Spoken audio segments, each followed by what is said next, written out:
Et la question que l'on pose à Benjamin Glaise qui est avec nous. Benjamin, on vous a entendu depuis tôt ce matin sur Sud Radio évidemment. Vous avez été arrêté pendant combien de jours précisément parce que vous avez été touché par le Covid-19? Bah là, c'est le 36e jour de la maladie. En gros, sur les premiers, à partir des premiers symptômes, et ça fait une bonne trentaine de jours que je suis arrêté. Oui, oui. Alors que avec des hauts et des bas. On rappelle au début comment vous l'avez ressenti tout d'abord. Vous n'avez pas été hospitalisé. Hein. Non, j'ai pas été hospitalisé. Sur le début, en fait, les premiers symptômes, je m'inquiétais pas trop. Ça m'inquiétait pas plus que ça. C'était juste un très léger essoufflement sur les premiers jours. Et puis, on va dire que ça a commencé à se dégrader une première fois au bout de 5-6 jours. En gros, c'était ça. De 5-6 jours. Avec quels symptômes?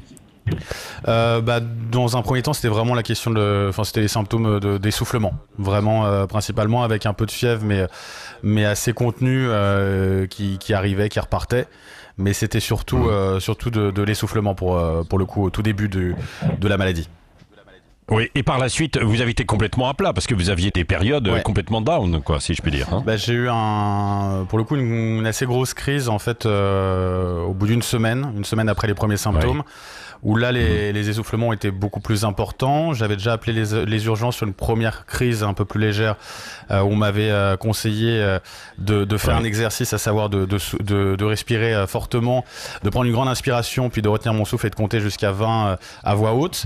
Et en fait, sur ma grosse crise, j'arrivais pas du tout jusqu'à 20. Donc là, j'ai appelé les urgences et finalement, ils ont décidé de m'envoyer un médecin sur place, enfin chez moi, pour pouvoir m'ausculter et savoir s'il y avait besoin ou non d'une hospitalisation. Et heureusement, il n'y a pas eu besoin. Il n'y a pas eu besoin d'hospitalisation. On rappelle pour les auditeurs qui ne vous connaissent pas, mon cher Benjamin, que vous êtes jeune. Vous avez combien? Vous avez 30 ans 31, ouais. Précisément, 31 ans, non mais voilà. Globalement, vous êtes en forme, sauf que vous êtes quand même un gros fumeur. Hein. Oui. Ouais, je fume pas mal et puis j'avais d'autres aussi facteurs risques. J'avais notamment, je fais un peu d'asthme, principalement lié au pollen. Donc c'est la période, donc ça joue. Et je sortais en plus d'une bronchite, trachéite, qui clairement m'ont fragilisé les poumons et ça a aussi joué aussi pas mal selon les médecins. Oui. Et qu'est-ce qu'on vous a proposé comme traitement? Parce que au début, il y a un mois et demi, on disait il faut quasiment rien sauf du Doliprane. Qu'est-ce qu'on vous a proposé? Et puis ensuite, il y a eu le professeur Raoult avec ses propositions de la chloroquine. Alors moi j'ai pas pris de Doliprane du tout parce que comme je le disais la fièvre a été assez contenue, j'ai jamais dépassé les 38 donc j'ai pas eu besoin finalement de prendre de Doliprane. Par contre le médecin des urgences qui est passé chez moi m'a prescrit de l'azithromycine.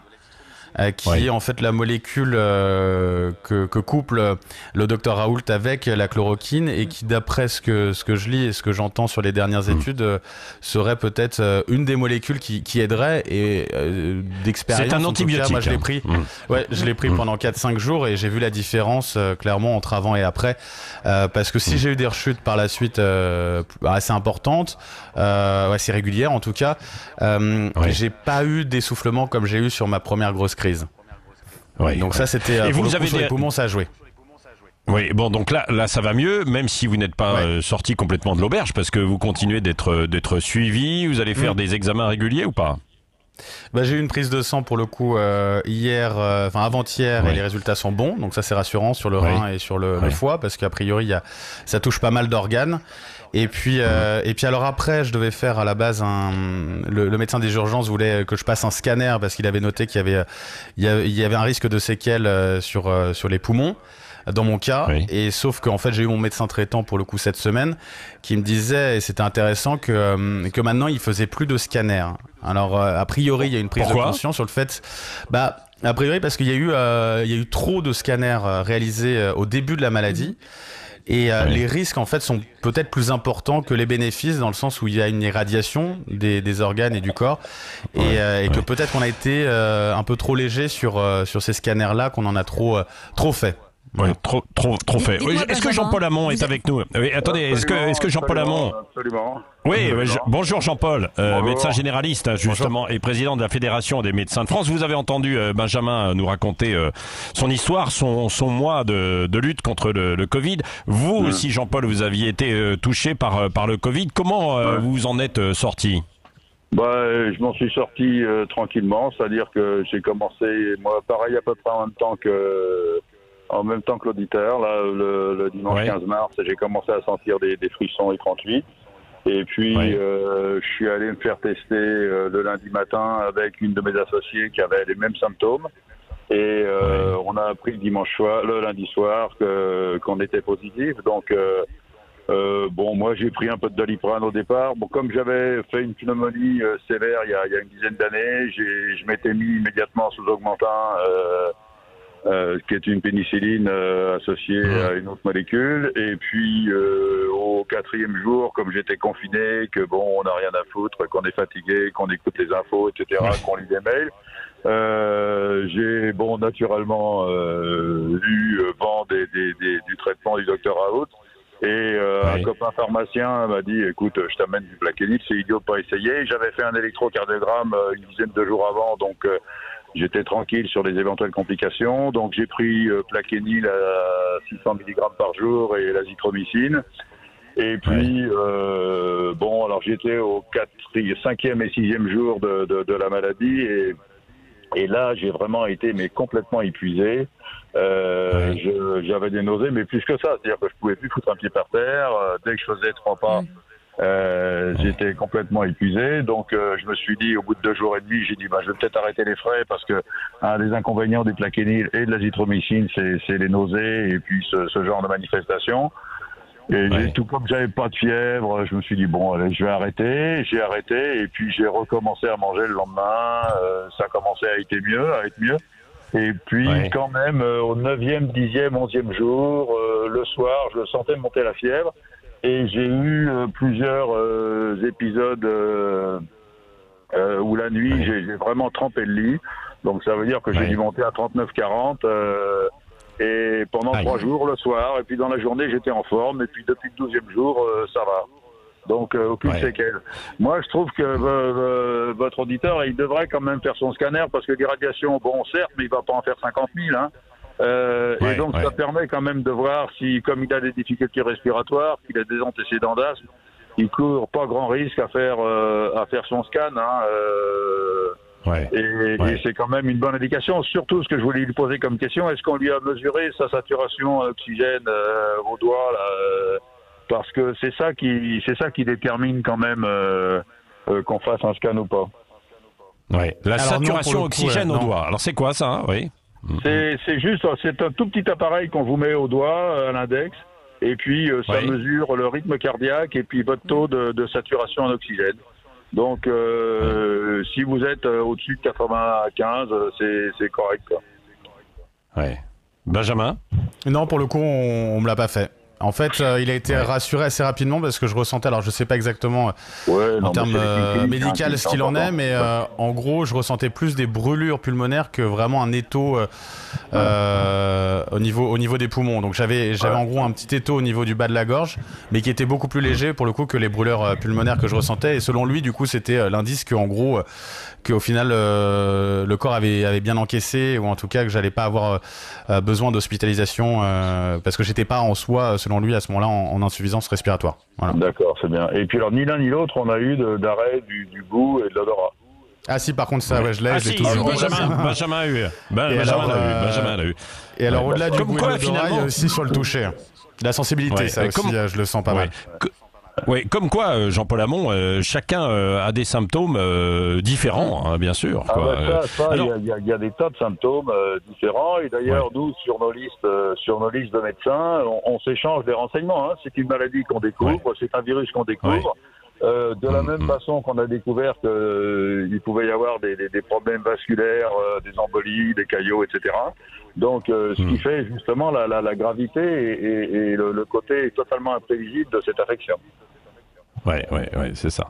Qui peut toucher tout le monde, parce que Benjamin a 31 ans, il a été, bon, évidemment, il a pas eu de syndrome respiratoire trop fort qui ont conduit à le placer à l'hôpital. Vous non plus, Jean-Paul, vous êtes un petit peu plus vieux, hein, même si vous le faites très jeune, mais bon. 73,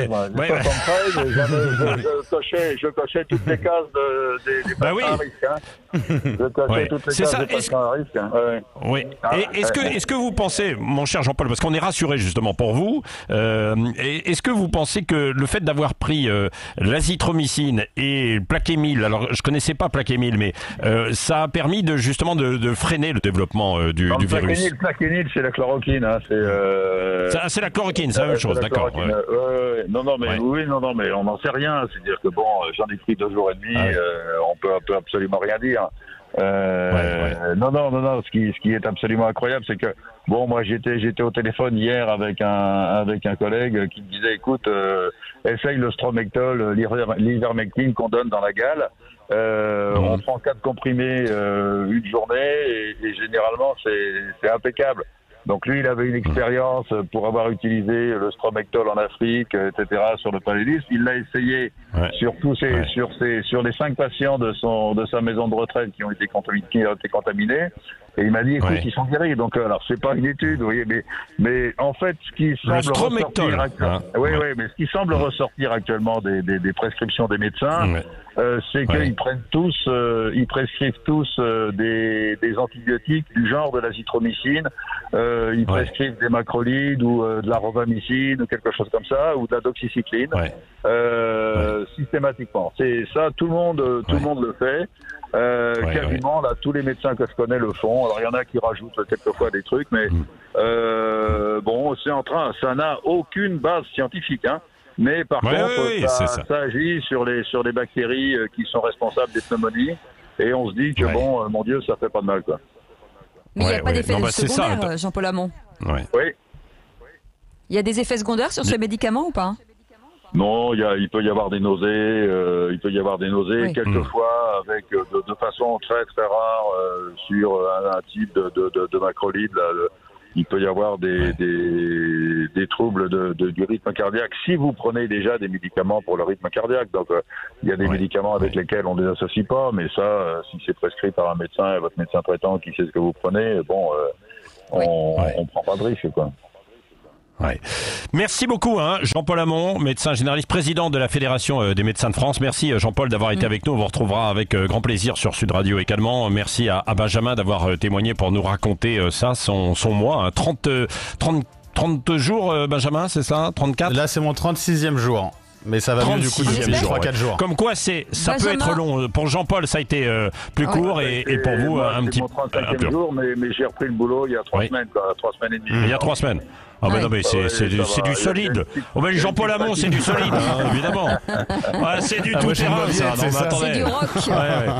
Allez, c'est du rock. Dans un instant, on va parler déconfinement, région par région. Oui, arrêtez. J'ai limité, j'ai beaucoup limité. Non, mais on va l'interdire. Dans un instant.